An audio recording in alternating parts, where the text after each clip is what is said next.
Yeah.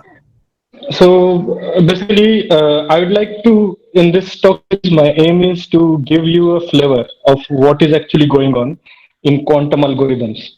And in general, what I say is like this quantum computation course hasn't been given into the state universities or at that level so rigorously, or rather it just started now to get the like develop into a development stage in India at least.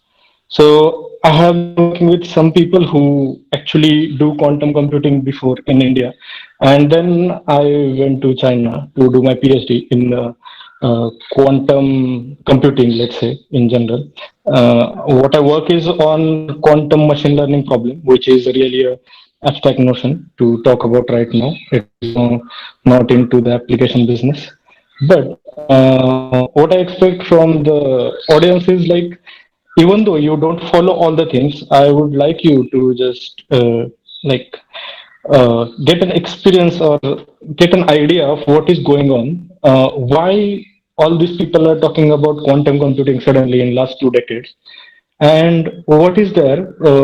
What kind of promises are there which are going to give you an advantage to make like a really better computation for future, or on the same line, like a really good way to do or sophisticated way to do computations in the sense of like application, like Professor Katre mentioned the Peter Shor's algorithm. I'll talk about that a bit in the end to just tell you what it is actually.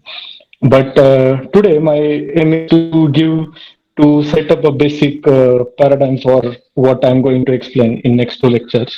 So depending on the time and like the slot, the way it will, the flow it will go, I will adjust the rest of the things. So first, I would like to quote two things from my I'm a really fan of one of the uh, physicist. So he once said, like, I think I can safely say that nobody really understands quantum mechanics. What it means is like, the quantum mechanics is based on all the like let's say axioms in mathematics, and these are like we are getting used to it, like, and we are using that in a sense to get our benefit on the other side. But in if you see, the nature is inherently quantum mechanical in that sense, and nobody, I mean, everybody figured it out approximately and not at a very accurate scale. So most of the time, people can agree with this quote. Like I think I can safely say that nobody really understands quantum mechanics. So if I make some mistakes in explaining that, please forgive me. And the other thing is, if you want to master something, teach it. So the the professor who said that was Richard P. Feynman, the physics Nobel laureate. I really am also learning and trying to master the skills in quantum algorithms and quantum computing. So since I was here, I thought that, I mean, it is great. It would be a great thing to do something like this and give a flavor to everybody what is going on in quantum computing. So with this, I will go with these two quotes. I will go further and say that okay, now what I am explaining. Might have some mistakes, or maybe the interpretation might be slightly different, but please bear with it and experience actual the feel of quantum computing. So level in usefulness, but that task, a particular problem, can be solved very much in a very much faster way than a classical computer can solve. So this is what initially the quantum supremacy means. On the other hand, after some time, I mean, in some decades, in some future time, people might find a way to do useful problems on quantum computers, which may not, right now, whatever supercomputers we have, we may not be able to do that. So even if you the details of how the Google achieved this quantum supremacy using the quantum machine they have, they called it quantum computer. So you know that the quantum supremacy is the task which you can do on quantum computers very much faster than any other classical computer, even not on a supercomputer. So this device they made, it is a 52 qubit uh, quantum machine. I'm saying it is quantum machine and not a quantum computer just because I mean it is developed for that quantum machine or quantum computation, but that on contrary takes almost 1,000 years on most powerful supercomputers. So you can really see the time gap between these two devices and the working of them. So, yeah, as I mentioned before, the problem machine solved was not very practically useful, but there is promise of speed up. So now the thing is like, if you see in a lab, so it is the current task will make a larger quantum qubit systems which can perform more challenging problems. And on the same line, the thing is, these problems are like with respect to the hardware are really, cannot. I mean, right now it is predicted that it might take 1 decade, 2 decades, or maybe 100 years to achieve that kind of quantum computer, which will work like normal what we are having right now, or even let's say a supercomputer type model. So it is difficult to do that. But still, everybody hopes that with the technology developing day by day, we would be able to achieve it at some point. Uh, and the last thing is NISQ, NISQ. It is Noise Intermediate Scale Quantum. This is also the term coined by this Professor John Preskill, and it means noisy means in this context it is imperfect. So there is a noise in your quantum device, whatever you are making. An intermediate scale implies that like currently what quantum computer we have or quantum machine we have, these are all the things we are like. What can we do with these things? So NISC is something which is currently into, let's say, focus, because what they want to do is they want to try to get a practical problem of everybody's interest to solve on that computer or that quantum device, which may not be solved on any classical device. Since you see, the Google achieved this quantum supremacy, so it looks like it is possible. And like other people, I mean, I'll give you one general comment on that. IBM also has their quantum device, and many people might not know, but Huawei, the Chinese company, they also have that, and it is really big setup. I mean, I know people who work there and project heads and all that. So this is like it is really a important stage where everybody is trying to get a hand on this new technology so that they can like, I mean, it's kind of a competition, you can say that.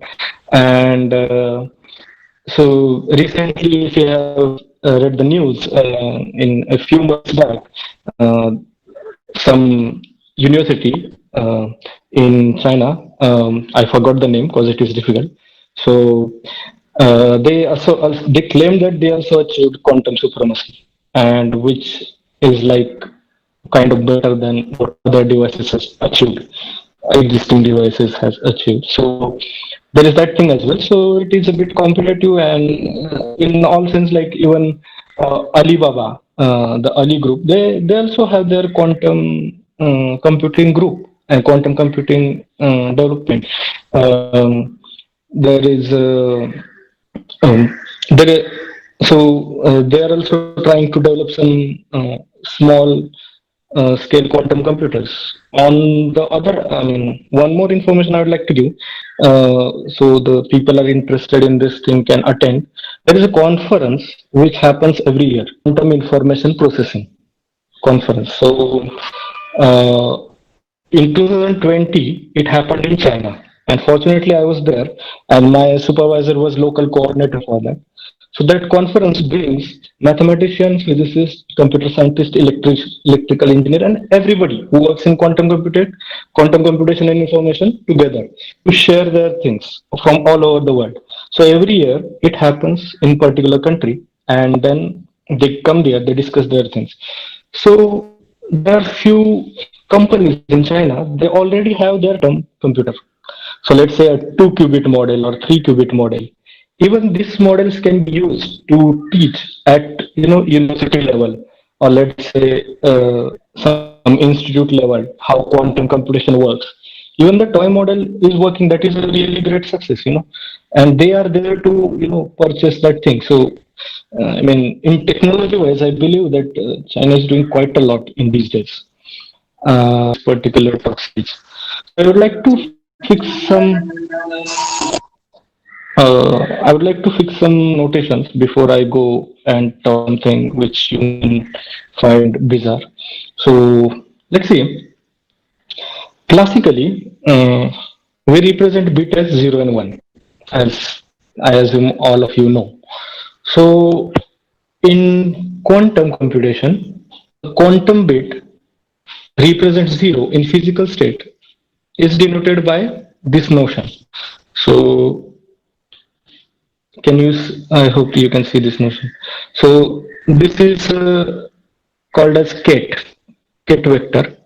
So I will immediately tell why it is called as ket vector, but this is the notion by which you um, say that okay, this is a physical state representation, remember, and not it is an abstract notion a little attached to some how whatever the physical implementation of that zero bit quantum bit. So it is called as state, and correspond one bit is represented as this one. So it is ket 1, and that is ket 0. So and how it is represented? It mathematically it is represented this 0 and this 1. So when I multiplied by some coefficient a and b, then and phi is written in this way, and then you just go on term wise multiplication and then the subsequent addition. Then you get that 0 0 here. If you have seen 0 0 give you just 1. So that's why this coefficient is 1. Similarly, 1 1 will give you 1, but now 0 1 will give you 0, and 1 0 also will give you 0. That is evident from the calculations. So you will get a number. So this looks like a dot product or inner product, let's say. And if you don't know inner product, let's just call it as simple multiplication. And if you do it in other way, like psi and phi, written first ket and then bra, then you get a matrix. So this is here I didn't use the notion, but you can see this way you get a matrix because this is a column vector and then that is a row vector. So you can get a matrix as well as a number entry. So this is like a notion we are fixing right now, and further we will go for the development of basic development of our theory or what we need. So the fundamentals here you can see in quantum first the first fundamental let's say axiom here in this case, that the superposition principle, what it says is a particle can exist in two states at the same time. Okay, so how we can explain that thing is like you can see your diagram here. It consider this as an hydrogen atom. So all of you know that hydrogen atom has this basic structure of two-level system. So in general, how you can show that hydrogen atom is you have level, I mean, one level system, the ground state as a 0 and one excited state as a 1. So remember what I said before is that this notions of 0 and 1 are mathematical notions, and physical implementation is completely independent on that. of that. So physically, I can represent this 0 and 1 in many very, I mean, different ways. So here, this is what I choose to represent here, because I assume everybody know hydrogen atom, so that's why. But so there are two levels. One is a ground state, this one, and another one is an excited state. So I represent ground state at 0 and excited state at 1. So now, how many possible combinations are there from this state? So it is some alpha times 0 plus beta times 1, where alpha beta belongs to complex numbers. This is a complex number. So now the condition is mod alpha square plus mod beta square should be equal to 1. So this condition is for keeping the norm of this vector to be 1. I mean, so it should not, I mean, the information should not get leaked. So whatever you do on that vector, or let's say state, you, I mean, you should be able to preserve that information. So the norm has to be 1, or let's say the whole information, the distribution can go anyway, but in the end it should sum to 1. So 0 is a ground state and 1 is an excited state. Here I will introduce another term called as probability amplitudes. So now you imagine a particle in a hydrogen atom, or electron, let's say. Then the probability, with the probability you want to find that the electron is in ground state, and the probability like to be in excited state, it depends on the coefficients alpha and beta, and these are called probability amplitudes. Why? Because this alpha and beta are complex, so you directly cannot say that okay, alpha is the probability of being in zero state and beta is the probability of being in one state. So what is happening actually here is you need to make them real in some sense. So what will you do? A simple way is like uh, you take the norm of this, in that sense, norm square, and that norm square adds to 1. That is another way to say that the total probability is 1. So the electron can be either in 0 or in 1 after you measure it, and and the total probability has to be 1. So you can see the classical probability rule is followed here. On the other hand, the quantum aspect is preserved. That is, alpha and beta are probability amplitudes, and it can exist in the both state at the same time, because there are amplitudes, probability amplitudes, and this can take any values provided this is the condition. So you can imagine it itself like separates here from the classical setup. Now, since I have said psi as a vector before, and then I said psi as a state in between, now I'd like to say a given name to psi. Psi represents a qubit. What is qubit? Here you consider only this much information, that qubit is analog of classical bit.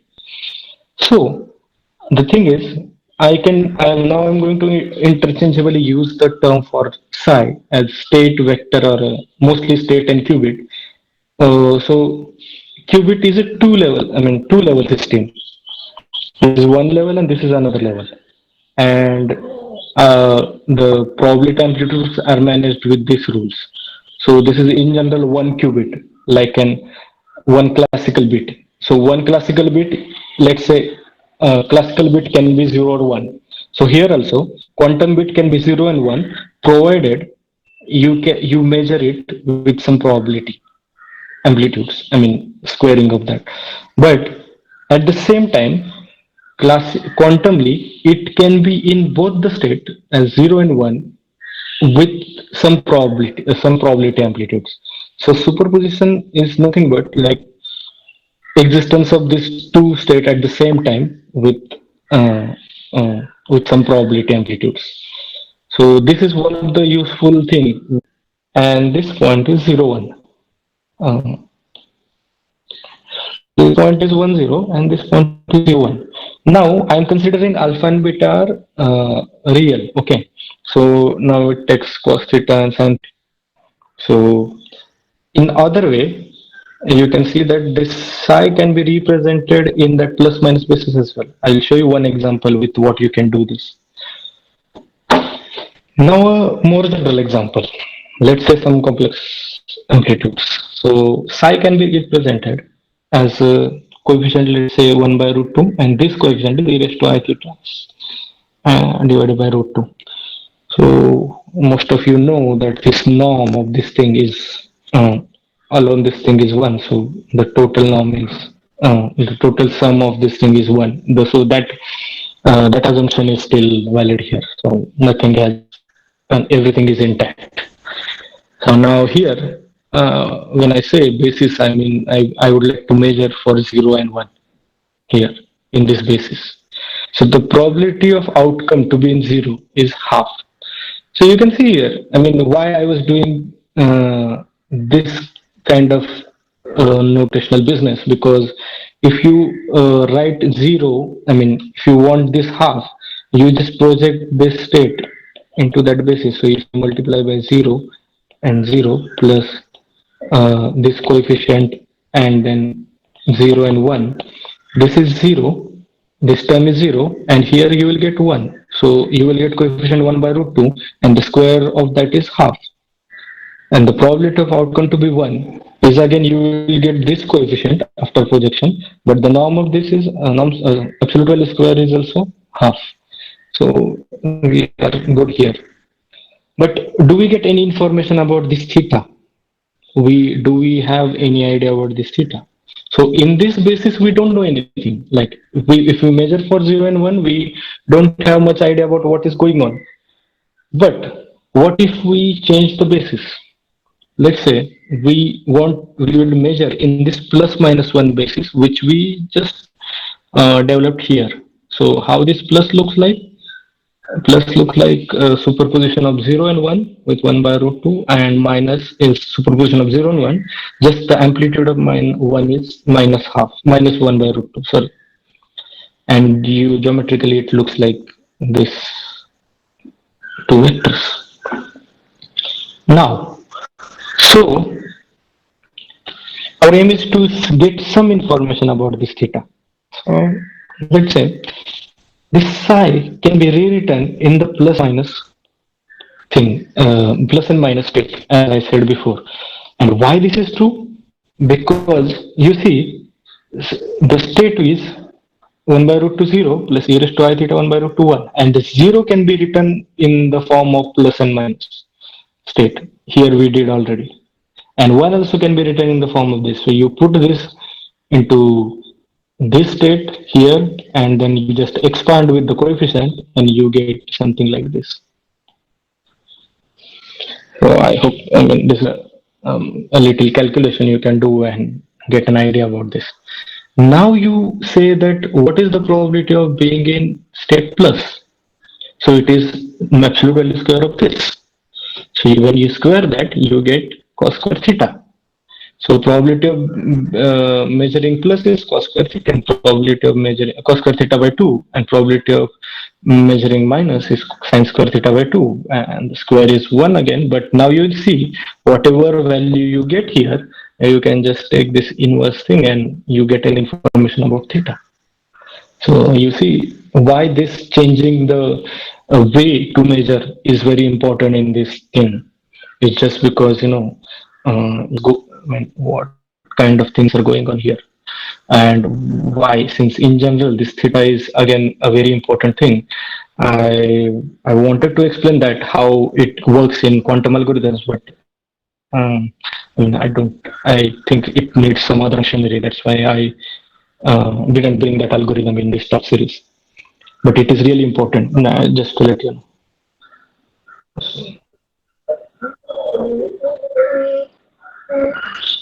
Hello, hello.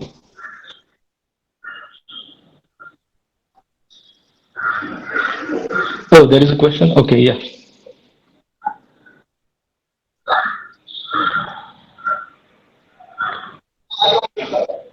My, हाँ,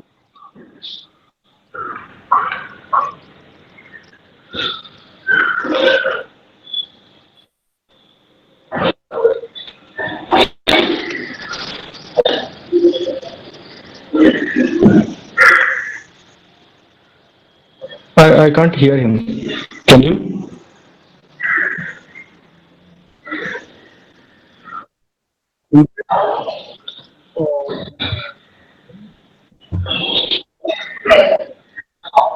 Right. आता ये जान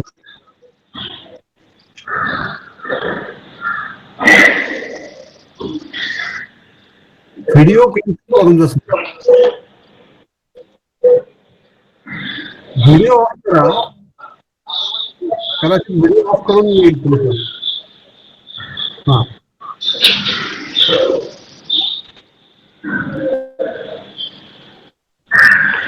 No. Can you hear him? I can't.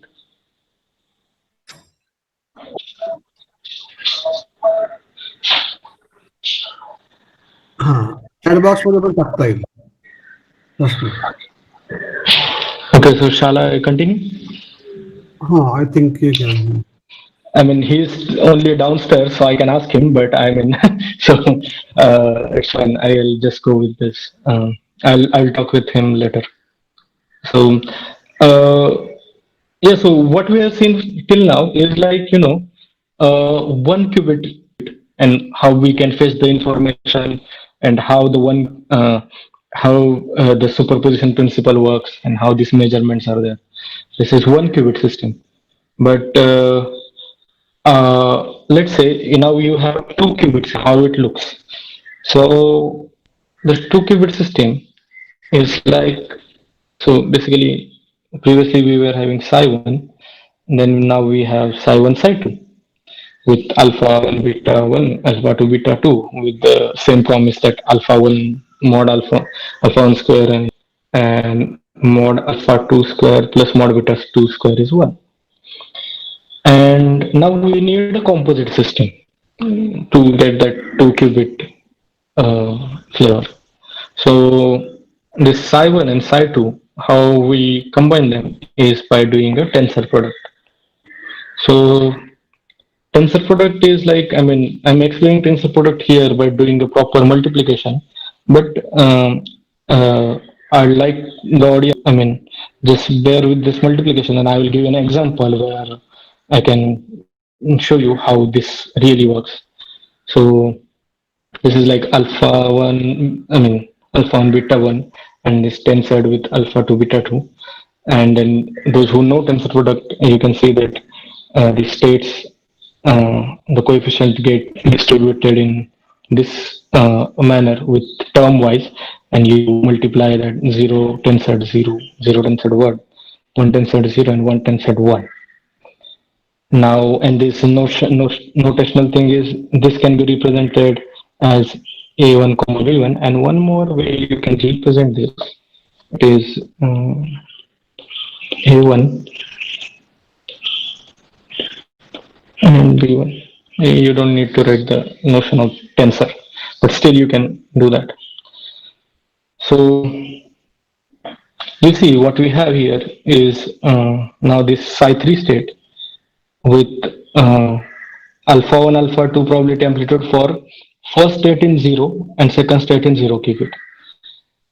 Alpha 1 beta 2 probability for first state in 0 but second state in 1 qubit. Alpha 2 beta 1 for first state in 1 plus second state in first state in 1 but second state in 0. And beta 1 beta 2 probability for first state in 1 and second state in 1. And the same thing, composite system has to also follow the norm thing about mod alpha 1 alpha 2 square plus mod alpha 1 beta 2 square, and all these norms sum to 1. So you can see here again, there are four vectors alpha,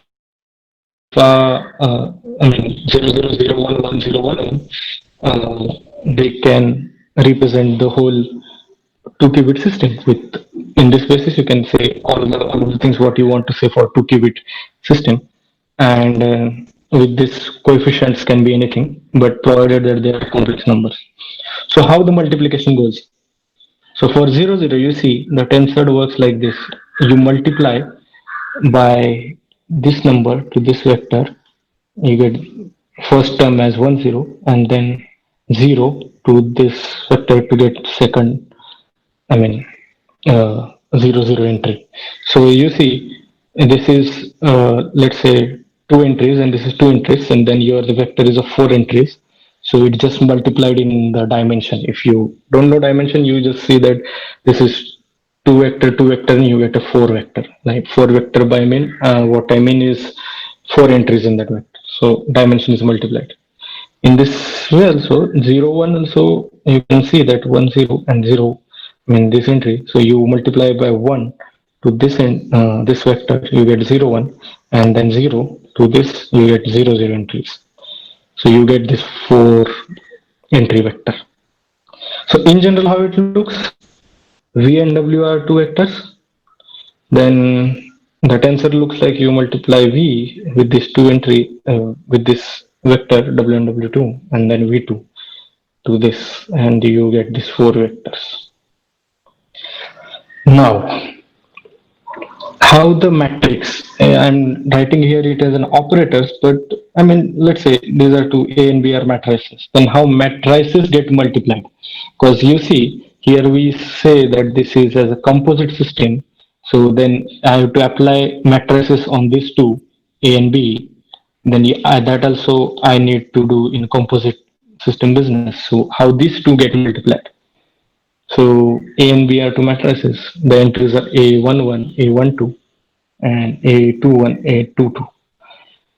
2 cross 2 matrix, and this is also 2 cross 2 matrix. So you multiply it by entry wise. So you multiply this whole B vector to the first entry, and then you will get four entries here. Yeah, and four entries here. Yeah, so and then sorry. Yeah, so yeah, four entries. So this is not correct. So these entries are like A11, B11, uh, A12, B12, and A21. Sorry, A11, B11, A12, B1. Like so. Sorry, A11 to all these B matrix. So there are four entries, and then there are again four entries here. Yeah, so it was correct. Sorry, I got confused. So it is 4 cross 4 matrix. So basically, two operators of two dimension or 2 cross 2 matrices. Tensor gives you 4 cross 4 matrix. So now these are the two axioms we have done so far. First is superposition, second is the measurement, and third is unitary operators. So what about unitary operators is like quantum system evolves unitarily. What it means is like you have state psi, unitary transformation u on that psi, and then it changes to some state phi. Now, the thing is, uh, why it is unitary? So it has another background which comes from this Schrodinger equation business, which I'm not talking here.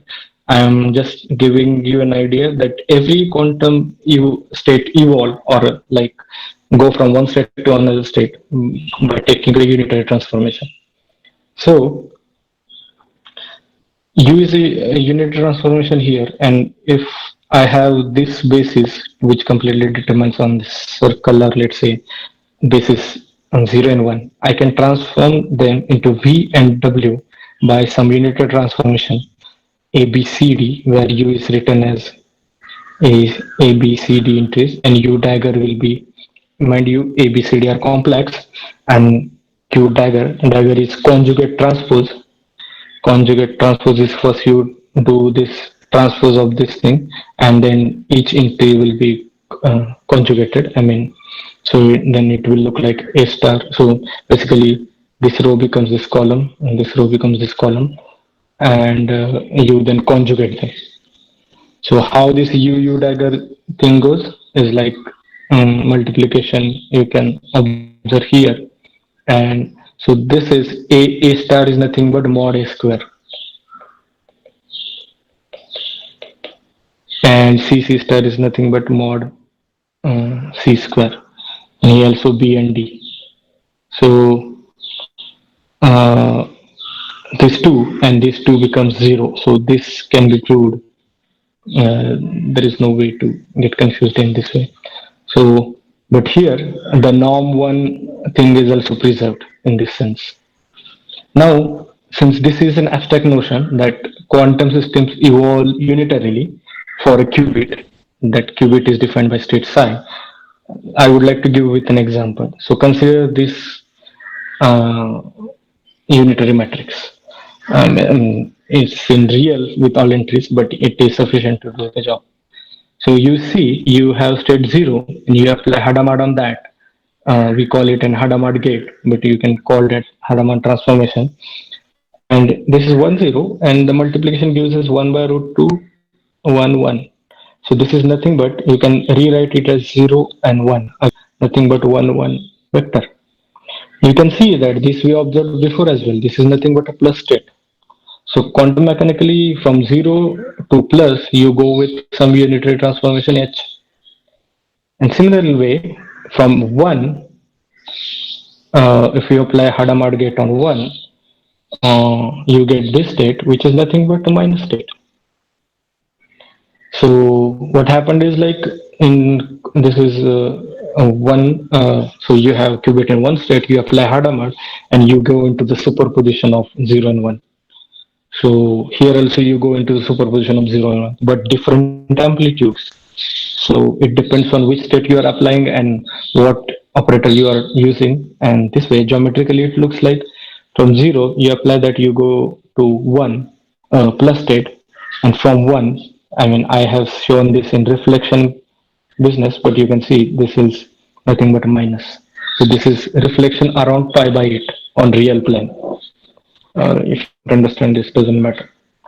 Um, Now, similarly, other states, other operators can be defined. Why I'm calling this gates?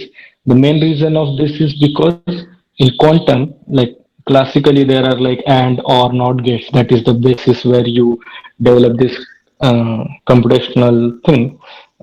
In quantum, these gates are basically the gates which leads you to the construction of actual computational thing. So now the NOT gate is nothing but a flipping the thing. So you apply NOT on 0, you get 1, and you apply NOT on 1, you get 0. Similarly, Z as a phase flip. Phase, even if you don't get this notation fine, you can say see it is a sign flip. So you apply on Z as 1 plus, it gives you minus because here is a minus. So the second entry will get a minus sign, and in minus there is minus state, there is already a second entry which is minus, have a minus sign, so it becomes plus. So this is for one qubit. So these are all one qubit. You observe here, like these are all one qubit. Or even if you take these states and you apply, this is one qubit, you apply h on that, and again you will get zero state. So here basically h square is identity kind of thing is happening. But what about two qubit transformations? So you have two qubit and you need a transformation which takes that two qubit to some other state. So now you see this is called as control NOT gate, and it acts as on two qubit system. So two qubits, just now we saw that two qubits is of dimension 4 here. So this is the vector, and your matrix should be of dimension 4. So 4 cross 4 matrix. This can be written in the form of gates, but I just wrote it to be like evidently see what it is going on. So this is 111, and then last is like just change of rows to become an identity. You can see that. So it is just flipping the last two rows, last two columns in some sense. So let's say, for example, if what you see is on 0 0, so 0 0 is nothing but 1 0 0 0 thing. So you can see only for this entry you will get the value 1, and rest will be 0 because there is 0 all over the place. And so it doesn't do anything to 0 0. So C naught on 0 0 gives 0 0 again. So why it is called as control NOT is like the first qubit is control and the second qubit is target. in that sense that okay, this is the first, I mean, this is the first qubit and this is the second qubit. So first qubit, depending on the first qubit, second qubit output changes, and the action works like this. Flip the second qubit if and only if the first qubit is 1. So you can see here, if first qubit is 1, then flip the second qubit. In other words, if the first qubit is 0, do nothing. If the first qubit is 1, then flip the second qubit. So C naught on 0 0 will do nothing because first qubit is 0. On 0 1, it is again 0 1. But if it is 1 0, then the second qubit goes to 1. And it is 1 1, then it is second qubit goes to 0. It is really evident, because uh, so 0 0 is what I have just shown. 0 1 vector is like 0 1 0 0. So this is again the same, this vector comes there. But on the 0 0 0 1 entry, it goes to, so this is the fourth vector, fourth column and not the third column. So you get the last two columns get flipped, or last two entries get flipped. So that's why this 1 1 goes to 1 0 goes to 1 1 and 1 1 goes to 1 0. In that sense, matrix multiplication is simple here, so you can add reversible gates. But in quantum, this is not in general too. In quantum, you can take any unitary matrices and can make it a quantum gate, and it is just work fine for making the reversible gates. So here, for a two qubit preparation, you can see if you have state in 0, both the qubits, then this is looks like 0 0, and we apply Hadamard on both the gates as we have seen this operator multiplication. So 0 goes to plus state, which looks like this, and this also goes to plus state, and the multiplication looks like this. So you can see that there are 4 states with the probability amplitude of 1/2. So this is 1 upon root 2 of 2 square, so it is 1/2. And so each state have probability amplitude 1/2. So probability of being in this state will be 1/4, and so on for this. So here the observation is like, using two qubits, we have created a superposition of binary representation of 0 to 3 integers. Like you can see, 0 0 is a binary representation for 0, 0 1 is a binary representation for 1, 1 0 is a binary representation for 2, and 1 1 is a binary representation for 3. So 0 to 3 integers are in superposition by applying Hadamard gates on 2 qubits, and this is the way I have state. So basically, there is a possibility that once I measure it with 1/4 entry, I can get each number, let's say. So here is the thing. So what about the n qubits? So you have n qubits. Let's say 0 0 0 0 in n qubits are all are in 0. So you can represent in this way, and you apply Hadamard on each of them. So since here we see that you represented for 2 qubits, you saw that 0 to 3 integers can be represented. So basically 2 raised to n minus 1 integers can be represented for, since here 2 raised to n minus 1, sorry, 2 raised to n minus, yeah, 0 to 2 raised to n minus 1 integers can be represented. So basically you apply 0, h on 0, like entry wise, and then you get this superposition where this j is the entry from 0 to 2 raised to n minus 1 integers. And but basically these are the binary representation of that integers. So we get the n qubit superposition of binary representation of all the integers between 0 to 2 raised to n minus 1. You can see that we used only n qubits, and we get an exponential set of integers to represent at the same time with the probability.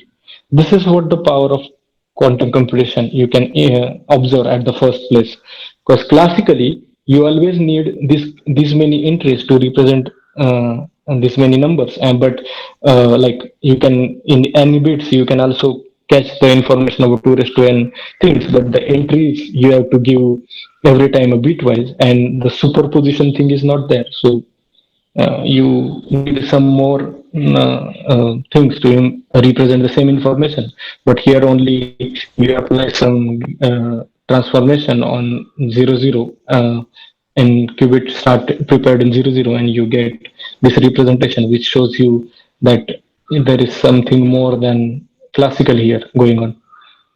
And how you represent that? So basically you write 0 and attach Hadamard gate, apply Hadamard gate on that, and you get this state. So this is for n times. This is kind of a circuit diagram they draw. So since it's 5:38, I would like to stop here because tomorrow I would like to start with an actual algorithm, and then we can, continue on the same thing, and I will show the quantum power of the same. So let's say I'll so any questions?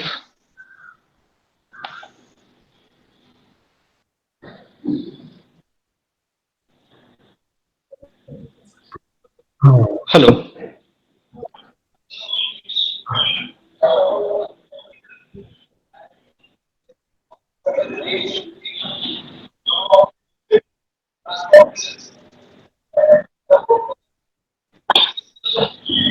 Sorry, I cannot hear you. I think there is there is some lot of noise.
Okay, so as I understand it, like you want to understand what is, uh, I mean, how this reversible computation actually captures the idea. So the thing is, like here, I mean, what I want to say is like classically also you can reverse the gates. There is no issue with that.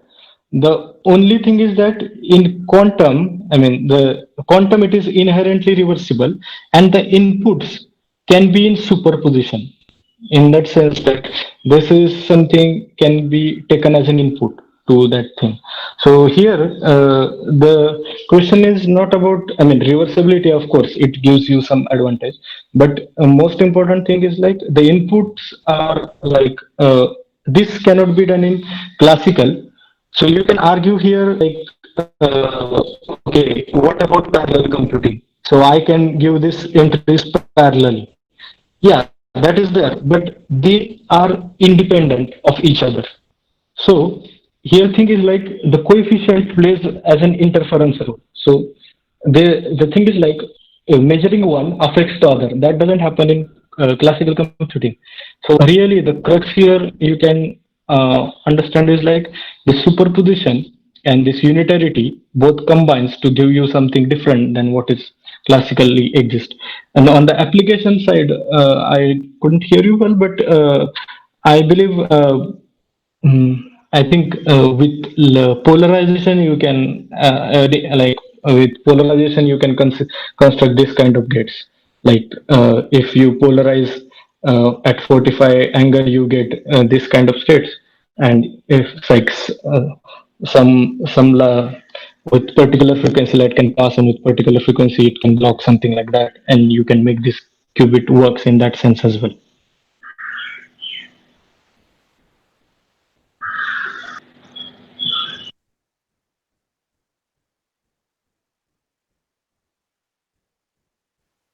I don't see his question here, but I'll meet him and talk to him. He's just here alone. He's opening. He is saying something. His voice is on, unmuted. Kulkarni sir, you want to ask anything?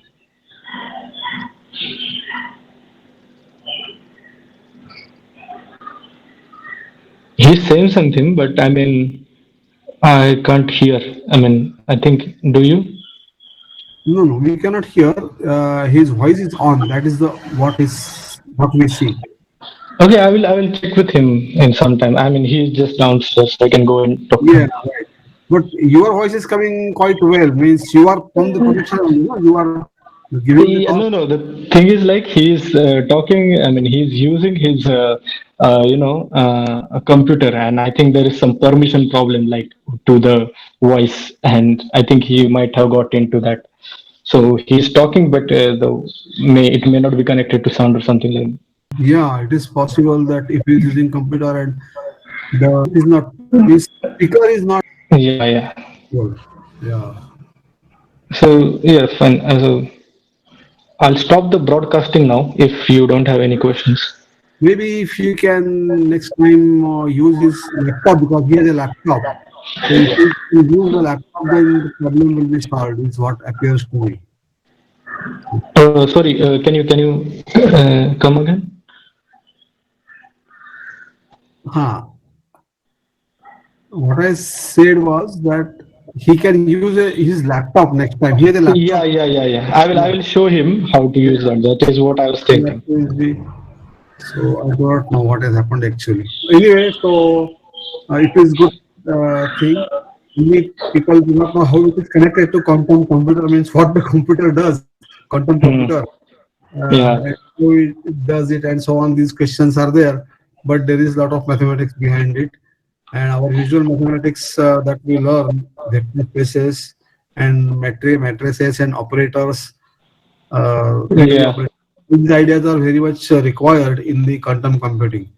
And whatever students are learning at the even first year and second year BSc level, all that is useful in quantum computing is one message that we can give certainly is what I feel. And only one has to understand the notation of quantum computers, quantum computing, and then one can go ahead. So, yes, maybe we can meet tomorrow to see the quantum algorithm, how it is there. And yeah. Tomorrow I will explain the algorithm.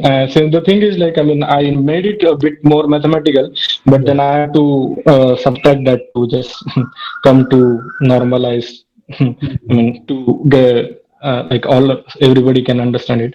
I hope tomorrow I will be able to. I mean, tomorrow there is some mathematical thing will go, but I hope everybody might know what 12th standard or undergraduate mathematics, so that is fine. mhm. Okay, so we'll see. That is good. So tomorrow the lecture will be at 4 o'clock, 4 to 5, and maybe Yeah. questions after that. So tomorrow at 4 it will start. Today it started lecture so late because of the condolence meeting. So otherwise tomorrow at the right time we will start. So thank you very much for this call. And Okay. Thank you. Madam will conclude, I think.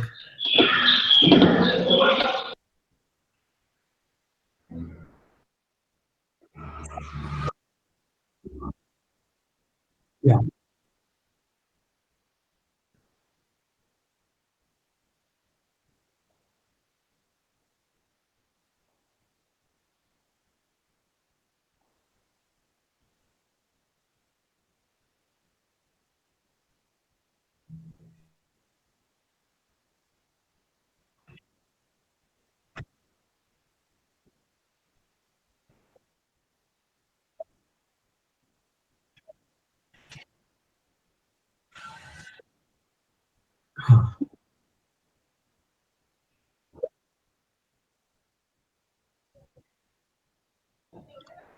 EC meeting is there after that, yes.